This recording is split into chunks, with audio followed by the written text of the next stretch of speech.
C'était son premier déplacement hors de Washington depuis son investiture le 20 janvier. Son premier face-à-face aussi avec des Américains, micro en main. Joe Biden sur la scène cette nuit d'un town hall dans le Wisconsin, réunion publique retransmise sur CNN et qui était très attendue sur le plan de sauvetage de l'économie américaine, sur la lutte contre le Covid ou encore sur l'état de division dans lequel se trouve toujours le pays. Bonjour Sonia Dridi. Bonjour. Merci d'être avec nous en direct pour nous livrer votre analyse. Ce matin, correspondante d'Europe 1 aux États-Unis et fine connaisseuse de Joe Biden, vous venez de lui consacrer un livre, Joe Biden, le pari de l'Amérique anti-Trump aux éditions du Rocher.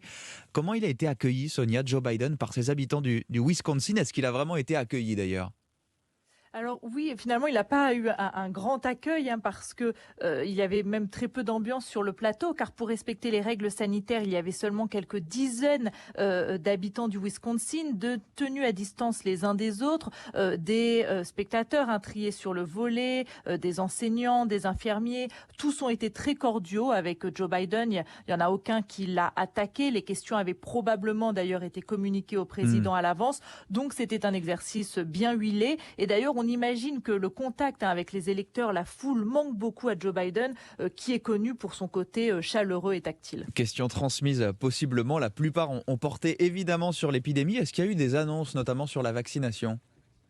Oui, alors l'épidémie, ça a vraiment été le grand sujet de la soirée. Sur environ 1h15 d'émission, 30 minutes ont été consacrées au coronavirus. Et en effet, il y a eu plusieurs annonces. Alors selon Biden, tout d'abord, d'ici fin juillet, il y aura assez de vaccins disponibles pour que tous les Américains soient vaccinés. Un Il petit a peu aussi comme en déclaré France finalement, oui.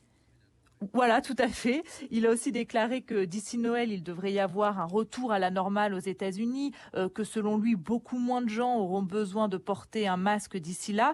Et puis, il a surtout répondu aux questions et à la détresse, on l'a vu parfois, de certains parents et de professeurs qui ont vraiment posé beaucoup de questions sur la réouverture des écoles. Joe Biden a dit espérer les rouvrir durant ces 100 premiers jours. Les écoles maternelles, notamment jusqu'au collège, 5 jours par semaine avec des plus petits effectifs dans les classes. Et on sentait aussi vraiment la frustration de Joe Biden par rapport à l'administration Trump, parce qu'il a notamment déclaré: on a gâché tellement de temps. Oui, le vaccin pour tous les Américains avant fin juillet, dans un pays quand même où les courbes de cas positifs, d'hospitalisation, de décès sont en baisse marquée et continue. On est à presque moins 25% dans quasiment tous les États.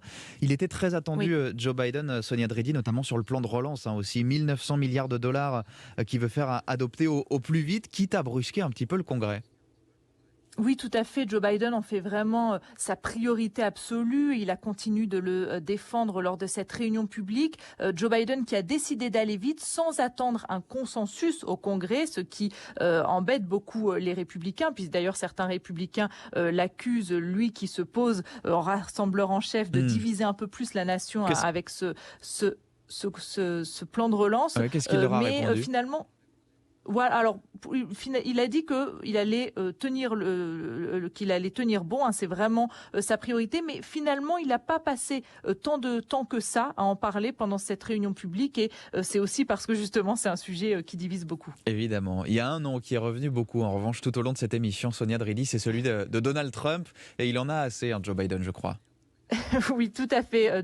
Joe Biden n'a pas caché que, comme vous dites, il en a assez de parler de Donald Trump. Lorsque le présentateur lui a demandé son avis sur le procès en destitution de Donald Trump, dans lequel il a été acquitté, eh bien, Joe Biden a répondu: pendant 4 ans, tout ce dont on a parlé dans les médias, c'était Trump. Eh bien, pour les 4 prochaines années, je veux faire en sorte que l'on parle des Américains. J'en ai marre d'entendre parler de Trump. Il l'a même surnommé The Former Guy, donc ce qui signifie l'ancien gars. Et puis il a aussi réservé une petite pique à un moment en disant que il avait parlé presque à tous les anciens présidents en vie, sauf un qui ne l'a pas rappelé. Et il parlait évidemment de Donald Trump. Sans le nommer, mais tout le monde a compris. Et pourtant, il s'est encore montré sans concession, Joe Biden, comme lors de son investiture, envers les mouvements d'extrême droite, les suprémacistes blancs notamment.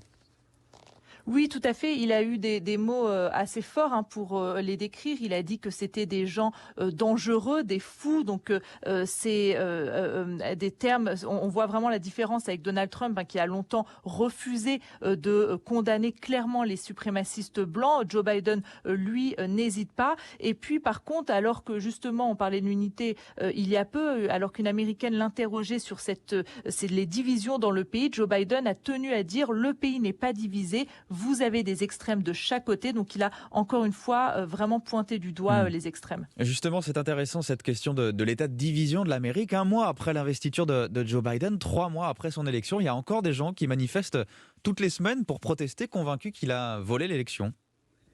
Tout à fait, on en parle beaucoup moins et même dans les médias américains, mais c'est vrai qu'il y a des gens qui continuent de manifester chaque semaine, persuadés que Donald Trump a remporté l'élection. Et c'est vrai qu'il y a toute une partie de la population qui n'accepte toujours pas la victoire de Joe Biden. Pour revenir à l'émission de cette nuit, Sonia Dridi, elle a aussi été marquée par le style dont ne se départit pas Joe Biden depuis son entrée à la Maison-Blanche.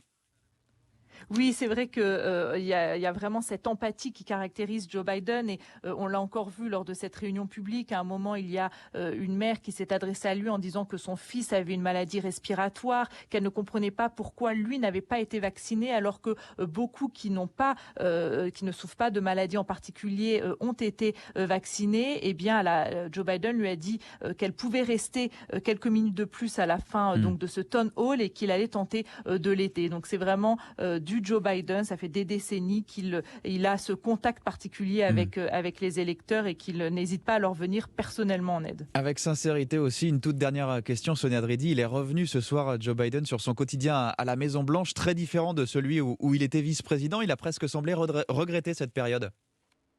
Oui, tout à fait. Il a eu une phrase un peu étonnante en disant qu'il avait l'impression d'être dans une cage dorée en parlant de la Maison Blanche. C'est aussi Joe Biden. Il est très franc et il a semblé même regretter sa résidence de vice-président où il disait qu'au moins dans cette résidence, il avait une piscine, qu'il avait la place pour faire du vélo et qu'on le sentait un peu restreint finalement à la Maison Blanche. Oui, là, il n'aura plus le temps pour la piscine et le vélo, je pense. Merci beaucoup, Sonia Dridi. Correspondante d'Europe 1 aux États-Unis, je rappelle votre livre Pour tout comprendre de l'itinéraire de Joe Biden, le pari de l'Amérique anti-Trump, c'est aux éditions du Rocher. Merci Sonia.